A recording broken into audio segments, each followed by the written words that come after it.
বিসমিল্লাহির রহমানির রহিম আলহামদুলিল্লাহি রাব্বিল আলামিন ওয়াসসালাতু ওয়াসসালামু আলা নবিয়িল কারীম আম্মা বাদ। আজকে বেশি আলোচনা করব না, অল্প আলোচনা, তবে সর্বশেষ সহির আলোচনা।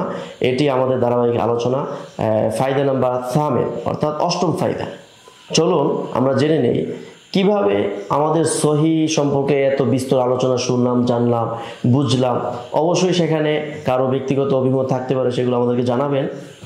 বিশেষ করে আজকে যে আলোচনাটা হবে তা হলো যে সহি যেহেতু আমাদেরকে এখন নতুন করে মান নির্ণয় করার এখন আর ওই সময়টা নেই, বা এখন আর এটা প্রয়োজনীয়তা ততটা নেই, বরং আইমায়ে কেরাম সহির মানদণ্ডের আলোকে সহির প্রসিদ্ধ কিতাবগুলো লিখে গিয়েছেন, যেমন শাইখাইনের কিতাব, সুনানুত তিরমিজি, অর্থাৎ মোট কথা মুসান্নাফাত, জাওয়ামে, তারপর হলো মাসানিদ, তারপর হলো মুআজামাত ইত্যাদি, জুজইয়াত, আজজাউল হাদিসিয়াত, মাখতুতাত, এই ধরনের বহু হাদিস, আমরা হাদিসের পরিভাষাগুলো আমরা দেখি, অনেক ধরনের হাদিস রয়েছে।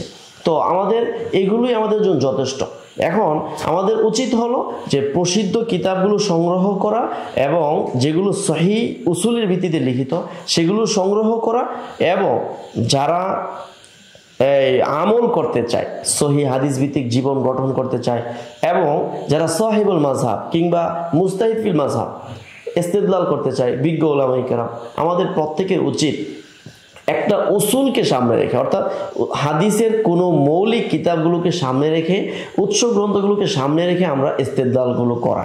তাহলে আমাদের গবেষণাগুলো সঠিক হবে, আমাদের ইস্তেদলালগুলো সুদৃঢ় হবে, এবং আমাদের আমলগুলো আশা করা যায় আল্লাহর নিকট গৃহীত হবে সহিহ হাদিসের ভিত্তিতে যখন সেগুলো আমরা সম্পাদন করব।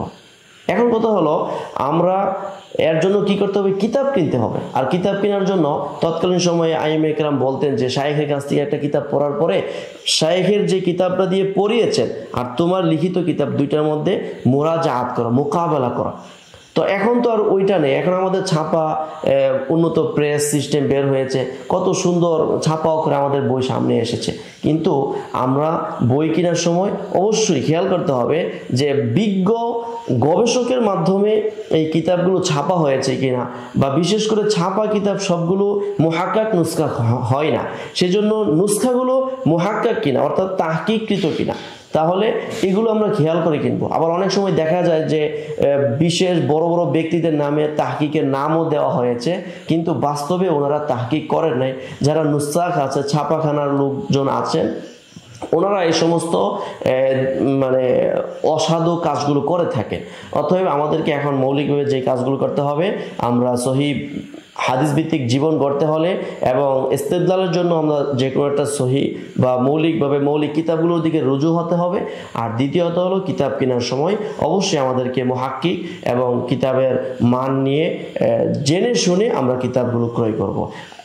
সহির আলোচনা এই পর্যন্তই, পরবর্তীতে হাসান আলোচনার জন্য আমন্ত্রণ রইল।